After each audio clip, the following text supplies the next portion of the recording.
Now, breaking news from WRAL. Coverage you can count on.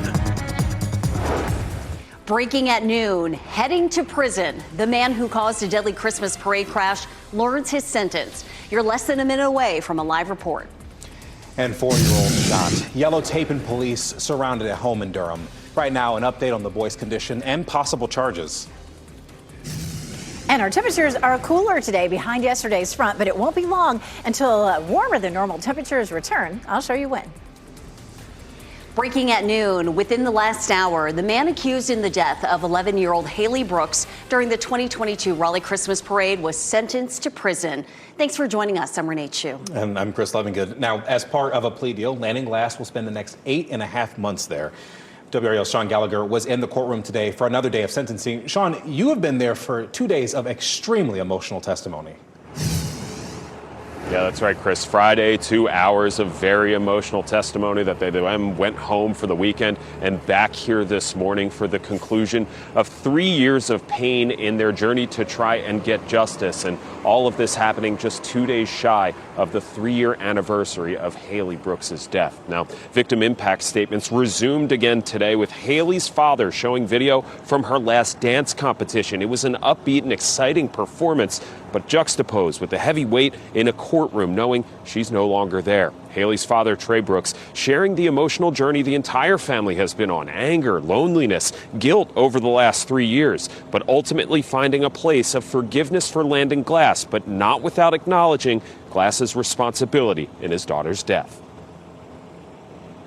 I do not believe you intentionally took Haley's life that day, but I do believe you selfishly disobeyed the law, and Haley's life and liberty was taken from her as a result. With that being said, I believe there was this presumption that because you didn't intentionally take Haley's life, the state should let you go with a slap on the wrist. As mentioned, although you may not have intentionally taken her life, you did intentionally drive your truck, which you knew had not been properly inspected.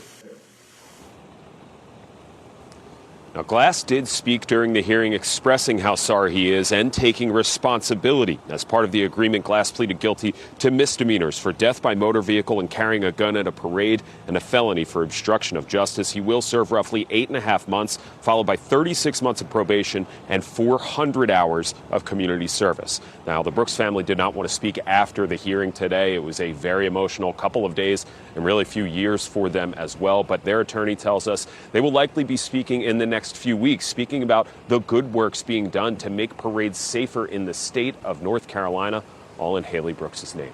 Outside of the courthouse, Sean Gallagher, WRAL News. Happening now at noon, a funeral is underway for Wake Med officer Roger Smith. It's being held at Providence Church in Raleigh. A procession was held in the last hour along Glenwood Avenue, and Officer Smith was shot inside the emergency department lobby at the Wake Med Garner Healthplex last week. He was a Wake Med police officer for 12 years after his 16-year stint with Knightdale Police. He also served as a firefighter. Temperatures are much cooler to start our week, but warmer weather returns by Wednesday. Meteorologist Elizabeth Gardner also walks us through when we might see rain this week. Elizabeth. Well, we really need some rain. We do have a couple of chances for rain. Today will stay dry and mild, 62 in Raleigh and Durham and 67 in Fayetteville, compared to the mid to upper 70s that we saw yesterday. So the blue shaded area is where temperatures are below normal, and we're certainly looking at below normal temperatures, at least somewhat for today. But we see those temperatures still below normal Tuesday, but by Wednesday, Thursday, into Friday and the weekend, we're right back up into the warm temperatures, 74 Wednesday, 71 Thursday, and mid-70s on Friday and Saturday. Our rain chances start to climb on Tuesday night into early Wednesday, and then another chance Friday night into Saturday. And of course, Saturday is the Raleigh Christmas Parade, and we'll be watching that very closely. The models have been back and forth with that potential for rain for Saturday, so we'll show you the latest thinking coming up. Elizabeth, thanks. We're following breaking news in Durham. Police are still at a home where a 4-year-old was seriously hurt after being shot. Investigators say the child found the gun and accidentally shot himself. WRAL's Monica Casey is live in Durham now, where this shooting happened. Monica, it's been almost 5 hours since police responded to the home on Greenbrier Road, and they are still there, as I can see behind you. That's right. Police got here for this shooting call around 7:30 this morning, and the scene here is still active. The investigation is focused on this peach-colored home here. Sky 5 flew over this scene right after that shooting happened. You can see the Durham police cars all over the streets. Police tell us their preliminary investigation suggests a child got a hold of an unsecured gun. That 4-year-old boy has serious injuries. According to police radio traffic, the boy was on the back porch when EMS arrived. Call advised the child grabbed a gun and it went off. Child was shot in the mouth by the gun. It's going to be a 4-year-old male conscious and breathing. Now, Durham police have their mobile command unit here on the scene as well, and this area of Greenbrier Road remains closed right now. This is the second shooting scene we have been at in the last 2 weeks where a child got a hold of an unsecured firearm and seriously injured himself. In the case of the other 4-year-old who was seriously injured earlier this month, the owner of that gun was charged. Durham police say their investigation is ongoing in this case. Live in Durham, Monica Casey, WRAL News. Border Patrol agents arrested more than 100 people in Charlotte as part of Operation Charlotte's Web, as it's called. The immigration roundup sparked protests that spread to our area. What you're seeing here is video from Moore Square in downtown Raleigh yesterday. Hundreds of people gathered to show their support for the immigrant community. And people we spoke with say these operations are sparking fear. Maria Bautista immigrated from Mexico 25 years ago, and she says that fear is spreading throughout her family. I'm here to speak for them because I feel like we belong here. We're a part of America. We make America great. Demonstrators marched to the state capitol before returning to Moore Square. We are working to learn the names of 2 people who died in a crash in Wayne County earlier this morning.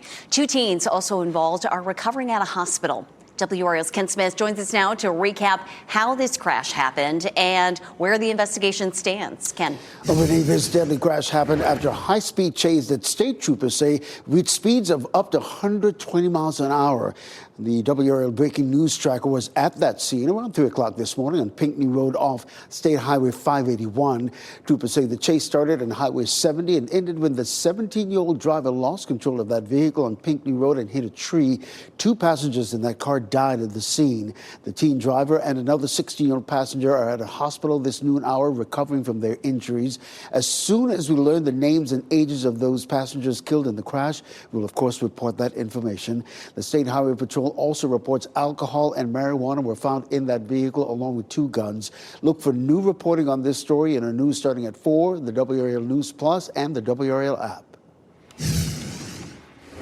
And happening right now in the WRAL Live Center, a judge scolded the Justice Department for profound investigative missteps in the case of former FBI Director James Comey.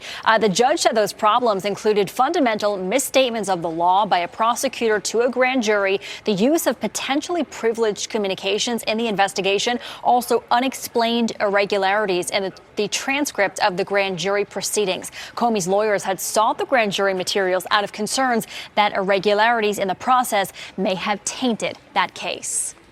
Michelle, thanks. All flight reductions put in place during the government shutdown have been lifted. Those reductions were enacted to combat air traffic controller staffing issues, which worsened during the shutdown. This comes as AAA predicts a record Thanksgiving travel season. They predict nearly 82 million people will travel at least 50 miles from home. And that includes more than 6 million people who are planning to fly, which is a 2% increase from 2024. The Trump administration plans to drop a plan requiring airlines to pay passengers for flight delays. Now, the plan was first announced during former President Joe Biden's term. That plan was meant to require airlines to pay passengers up to $300 for delays of at least 3 hours. That payment would have been up to $775 for delays of at least 9 hours. The proposal has been withdrawn because the current transportation department says it would have caused, quote, unnecessary regulatory burdens. Let's go and take a look at how stocks are doing this afternoon. Looks like the Dow is down 25 points there. S&P 500 off screen up 7 points, and the NASDAQ up about 62 points there. We'll be seeing if there's some kind of improvement with the Dow by the closing bell. Next at noon, release the Epstein files. President Trump now says he's in favor of that happening. What it would take for the next step to happen and who specifically he wants investigated. Apple's succession plan. The discussion's happening now to replace CEO Tim Cook if he steps down next year, and who could replace him.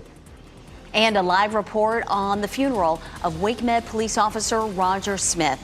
A look at what's being done to honor him. Coming up next, sea storms moving in with WRAL's exclusive Dual Doppler 5000, sponsored by the WRAL weather app. Download now for live radar.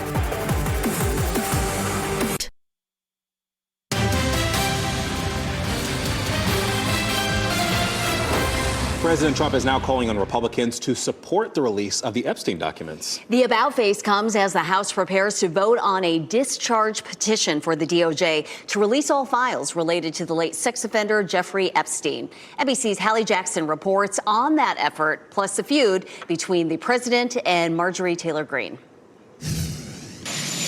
Overnight, a dramatic political pivot from President Trump, posting House Republicans should vote to release the Epstein files because we have nothing to hide. It's coming after the president repeatedly dismissed the Epstein controversy and for months resisted backing a bill that would try to force the release of files related to the Jeffrey Epstein case. When you talk about the Epstein hoax, what happens is you're not talking about how well we've done. Now, the president writing, "I don't care. All I do care about is that Republicans get back on point."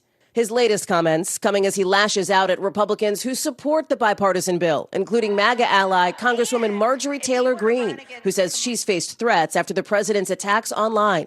Marjorie Taylor Greene, I don't think her life is in danger.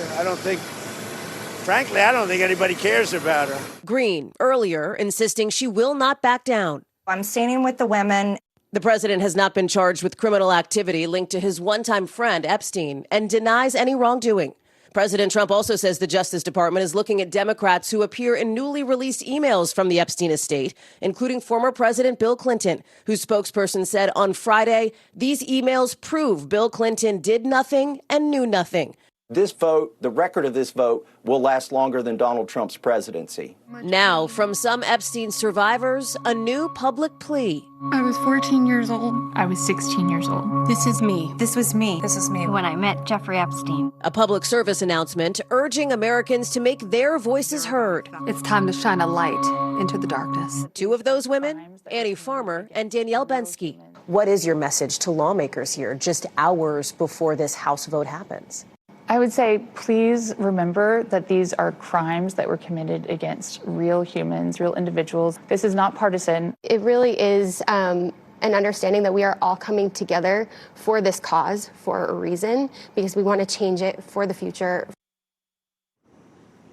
And that was Hallie Jackson reporting. Republican Congressman Thomas Massie co-sponsored the bill, which could come up for a vote as early as tomorrow. While the House bill is expected to pass, it awaits an uncertain fate in the Senate.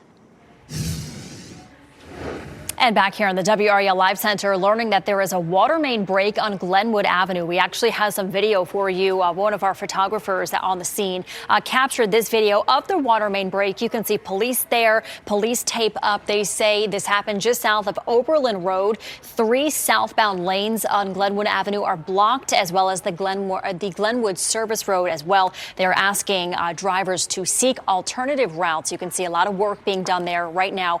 Again, 3 southbound lanes of Glenwood Avenue shut down right now because of a water main break. We're going to stay on top of this and bring you the latest in the Live Center. Thank you for doing that for us, Michelle.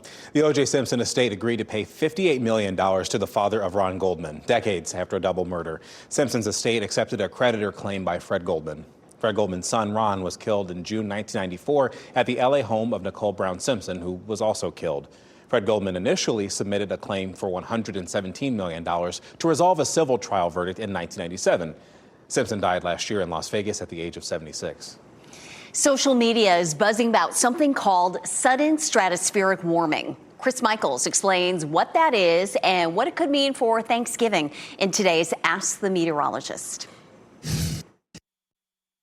Yeah, these are some of the things that are being talked about on social media, but a lot of times they're not being explained. So let's just break it down to the basics.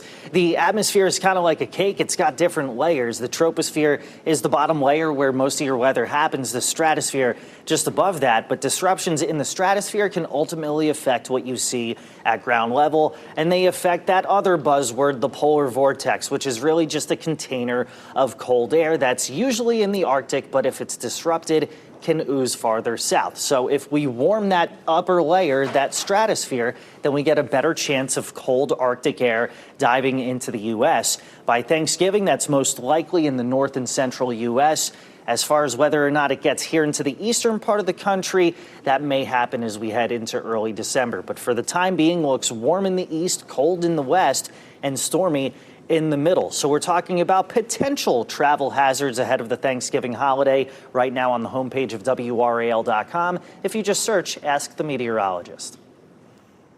I really enjoyed his cake metaphor there with the layers of the atmosphere. We want to have our cake and eat it too. It's nice and sunny out there, but today the temperature is not as warm as yesterday, Elizabeth. We definitely had it over the weekend, that's for sure. It was so pretty. Temperatures are back into the 70s. You know, our normal high right now is about 60 degrees, which is what we'll end up seeing for this afternoon. High pressure built in behind yesterday's front. Now, even though the front moved through yesterday, it was still nice and dry. We had lots of sunshine, but it was windy, and that was the main effect that we saw of the front. So around the high that's building in behind it, winds are rotating clockwise, and that is helping to push some colder air in. We had lows in the 30s. We'll see lows in the 30s again overnight tonight. So for the next couple of days, it kind of feels like ice skating weather out there. This is a live look at Fitton and Cary, and of course you can see the blue skies overhead. And you know, the ice tends to do just fine. It's refrigerated from underneath, and so even with some warmer temperatures, it does okay. 57 is our temperature right now. Winds are northwest at 11. Yesterday, we had gusts up to 35, 40 miles per hour. Not as windy for today, but you still should put off any outdoor burning if you can today. There's not the same amount of fire danger, but still, with the dry conditions and just a little bit of wind, fires could spread very rapidly. We'll climb on up into the low 60s over the next couple of hours. Right now, it's 55 in South Hill, 61 in Fayetteville, 59 in Goldsboro, 57 in Durham, 55 in Apex and Garner, 56 in Wake Forest. So in the Triangle, we're mostly in the mid to upper 50s. But still, temperatures are anywhere from 15 to almost 20 degrees cooler than they were this time yesterday. It was such a nice warm day to be outside. Low 60s for Durham and Raleigh, 67 in Fayetteville for this afternoon. And yes, it has been warm. 70s in November. We tend to average 8 of them. And of course, we're about halfway through the month at this point. So far, we've seen 5, but we have a bunch more in our forecast. The most that we've ever seen was 18 and 2003. I'm not sure that we'll hit 18 since we've only seen 5, but we're about to see more of them. Of course, today and tomorrow, we're a little either at or below normal. You can see the blue shaded area. That indicates temperatures a bit below normal. And then here comes the yellow and the red again. Temperatures climb. So here are 4 more days. So that puts us up to 9, and that puts us at least 1 over the average, and the month certainly isn't over by any means. Even though we'll see temperatures in the 30s tonight, once we get to Wednesday morning all the way through Saturday and Sunday, our morning lows are really warm, low to mid 50s to up around 60 degrees. By Thursday, we're looking at nice warm temperatures. As a matter of fact, at 5 o'clock, it's still 70 degrees. The Festival of Lights is a new festival that we're excited about at the Durham Bulls Park. It starts on Thursday, and the weather looks great. Raleigh Christmas Parade is Saturday, and of course, that's been around for almost 80 years, I do believe. Last year, we started off with temperatures in the upper 30s. This year, we could start at around 60 degrees. But the big story for this year's Christmas Parade is going to be our potential for some rain. And coming up in just a few minutes, I'm going to go over what the potential looks like now and why it's still maybe a little bit early to tell exactly how it's going to go. But it definitely looks like a warm day on Saturday at 75 degrees. It's going to feel like the holidays. No, at 75. Okay, we're ready for it. It'll look like the holidays. There you go. Something like that. Absolutely. Well, Thanksgiving savings. President Donald Trump claims Americans are spending less on their holiday meals under him compared to former President Joe Biden. Our PolitiFact team checks that claim at 4. And then at 6, traffic troubles. WRAL's Brian Schrader went up in Sky 5 to see the areas where you have the problems the most in the Triangle. The longer range plans to tackle traffic and one major factor slowing down solutions. Best online shopping deals. 3 takeaways to remember as you browse online this holiday season. And multi-billion-dollar settlement. The ruling from a bankruptcy judge that could finally bring closure for tens of thousands of families.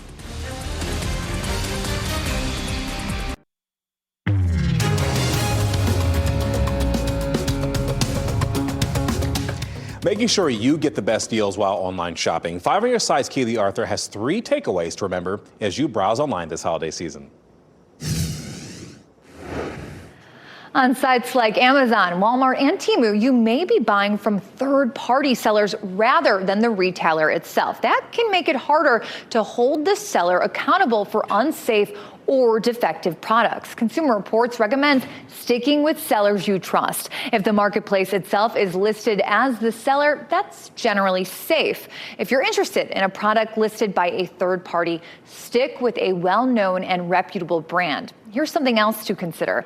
Badges like Amazon's Choice or Etsy's Pick might catch your eye, but it's not always clear how those products are even selected. Keep in mind that fake and paid-for reviews are very common, so focus on detailed reviews, especially if multiple people mention the same issue. And how do you know you're getting the best deal? Start with comparison sites like Google Shopping, Price Grabber, or Shopzilla. Or check deal sites as Deal News and Got a Deal Offer, where you can even sign up for product alerts on categories you're watching. Sometimes just leaving something in your cart can trigger a discount email, and it helps to join store loyalty programs or follow brands on social media because that's where they tend to drop coupons and promotions. And remember, sponsored listings are paid placements, not necessarily better deals. Bottom line, be cautious and have some fun. Keely Arthur, 5 on your side. Tim Cook could step down as Apple's CEO as soon as next year. Apple's board has reportedly started to work on a succession plan, with hardware chief John Ternus seen as the frontrunner. Cook, who turned 65 recently, has led the company for 14 years. During that time, he has overseen incredible growth, with Apple now valued at more than $4 trillion. Tesla wants the cars it makes and sells in the U.S. to be built without Chinese parts. The Wall Street Journal reports it is already sourcing some parts from other countries. China is a major producer and exporter of auto parts, including chips, batteries, and materials. Those parts are largely cheaper because of the country's huge production scale, lower costs, and weaker currency. A solemn service. Family, friends, and law enforcement from across the state gathered to say goodbye to Garner Police Officer Roger Smith. Immigration operation. Customs and Border Patrol agents descend upon Charlotte to round up illegal immigrants, while many residents say some of their actions were unnecessary. And we do have your winning NC Education Lottery numbers right here on your screen.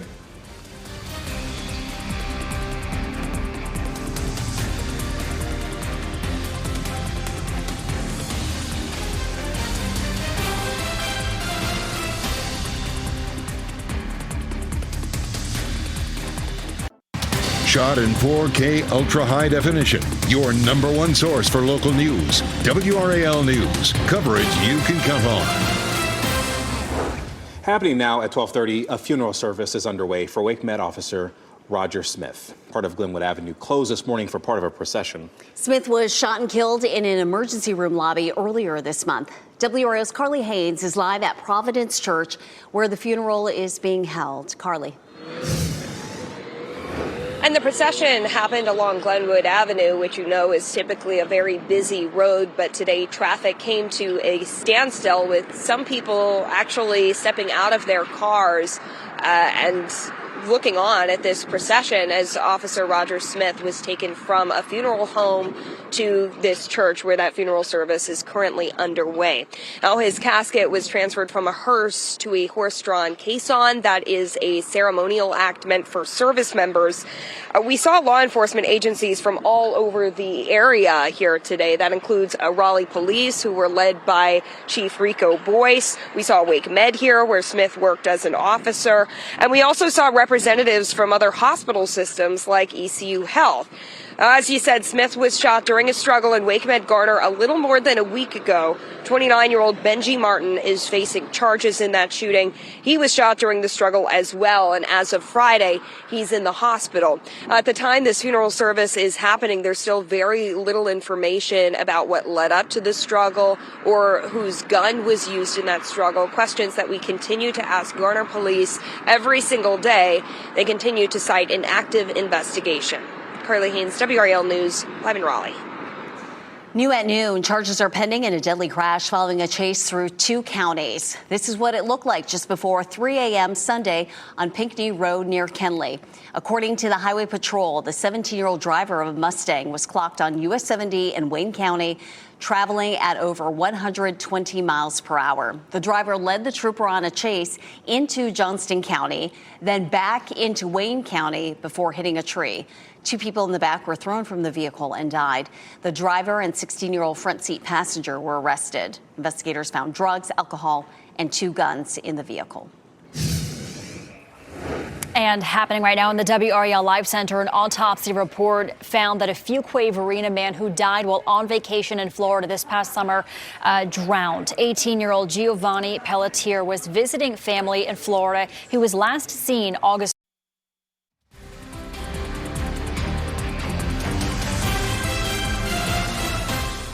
Our sunshine and blue skies extend all the way to Lake Gaston. Looks lovely there as we look live.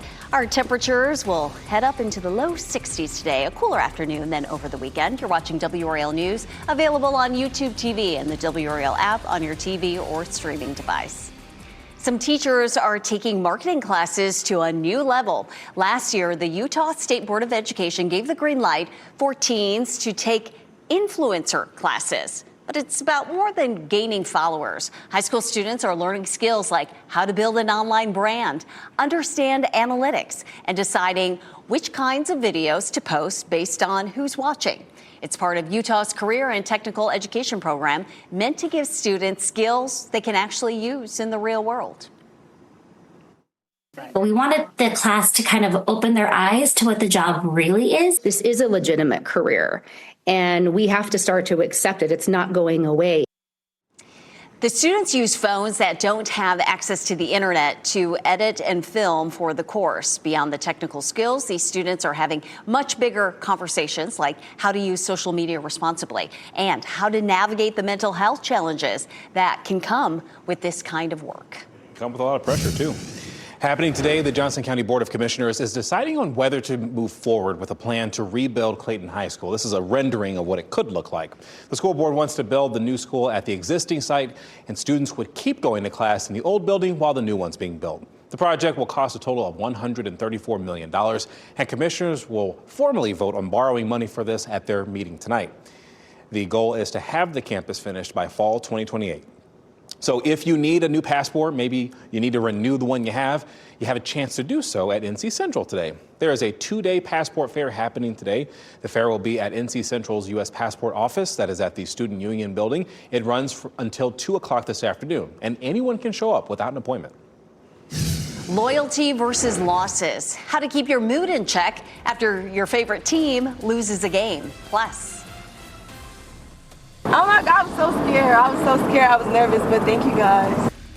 Season of Gratitude. Coming up, how one police department is continuing its mission of serving its community.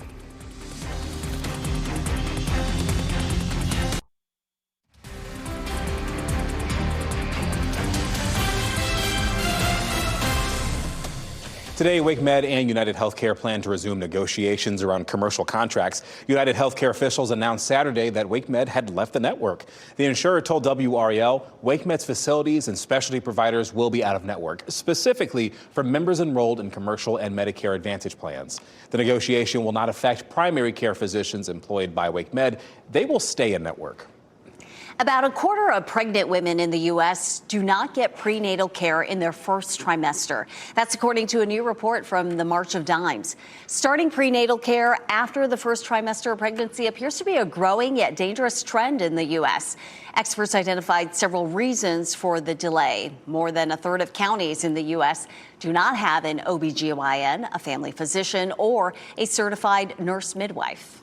OxyContin maker Purdue Pharma is set to settle thousands of lawsuits related to its opioids. The Sackler family owns Purdue, and a court approved a deal that requires the family pay $7 billion and give up ownership. The agreement is among the largest in a series of opioid settlements against drug makers, wholesalers, and pharmacies. The nation's opioid crisis has reportedly been linked to 900,000 deaths since 1999. A record-breaking game in Atlanta for the Carolina Panthers. Quarterback Bryce Young set a team record with 448 passing yards. He also threw for 3 touchdowns. Despite that, Carolina needed overtime to seal the victory. Kicker Ryan Fitzgerald nailed this 28-yard field goal to give them a 30-27 win. The Panthers' next game is a week from tonight against the San Francisco 49ers. And tonight on Monday Night Football, the Dallas Cowboys head to Vegas to take on the Raiders. Kickoff is scheduled for 8:15. You can watch that on ESPN. Today, Panthers fans have a reason to cheer, but when the team loses, some fans tend to take it hard. Why? Well, fans may also develop a parasocial relationship with the team. So when one of the players gets hurt, makes a mistake, or even scores a touchdown, kind of feels much more personal. There's nothing wrong with getting excited or anxious during a game, but when your emotions start to become extreme, yeah, that's a problem. So it's that sense of collectiveness, that sense of belonging, right? You gather among people from all walks of life, but you have that shared experience that you're all rooting for the same team. And that can be very exciting. It can also cause a tremendous roller coaster of emotions. And the next time you find yourself getting upset, take a break from the game. It's also important for parents to remember that your kids are watching your every move, so it's kind of important to model good behavior. I will say, though, parasocial relations.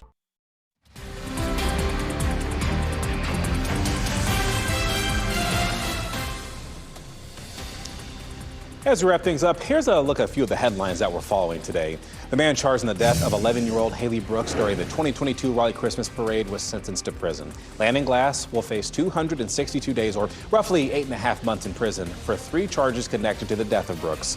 Glass will also have to complete 36 months of probation and 400 hours of community service. A 4-year-old is in the hospital after accidentally shooting himself at a home in Durham. It happened around 7:30 this morning at a home on the 1600 block of Greenbrier Road. Police say the gun was unsecured at the time. We are still waiting to learn more about the child's condition. And happening now, a funeral is underway for Wake Med officer Roger Smith. It's being held at Providence Church in Raleigh. A procession was held in the last hour along Glenwood Avenue. Officer Smith was shot inside the emergency department lobby at the Wake Med Garner Health Place last week. He was a Wake Med police officer for 12 years after his 16-year stint with Knightdale Police, and he served as a firefighter. It's the most wonderful time of the year for the Miami Gardens police chief. No, we're not talking about Christmas. About you? What? The tints are dark on your car. Also, I want to give you a turkey for Thanksgiving. Thank you so much. Okay. All right. Bye. Thank you so much. All right. Have a great day. So drivers didn't get tickets. They got the main course for their Thanksgiving dinner, all donated by a local grocery store. The police chief says this act of kindness lets the public know the Miami Gardens Police Department has a heart. This is our community also, and therefore we want to give back. There's a lot of folks, as we know, the past few months have been without work, have no means to pay their bills, and so therefore this little token will probably help them along the way.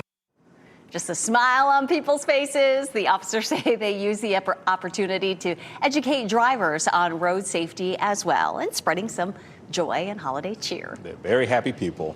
Well, a giant game of Where's Waldo is giving some very sick children something to look forward to. Every morning, construction workers hide 2 6-foot-tall Waldo cutouts in a new spot. Workers position Waldo facing Shriners Children's Hospital and UC Davis Children's Hospital in Sacramento, California. The safety manager says it gives them a chance to follow the construction journey as the 14-story tower takes shape. And I'm sure they love that so much.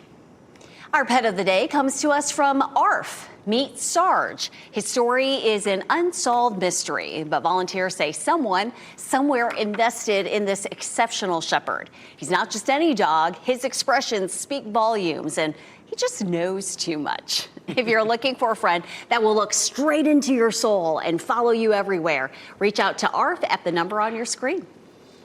Cooking safety coming up at 4. How to avoid a visit to the ER while preparing your Thanksgiving meal. Yeah, that will ruin a Thanksgiving quick. Probably. Yeah. NBC News Daily is next on WRAL, your next local news update in 30 minutes. And just a reminder, you can get breaking news updates anytime with our WRAL News app. Hope you have a blessed day today.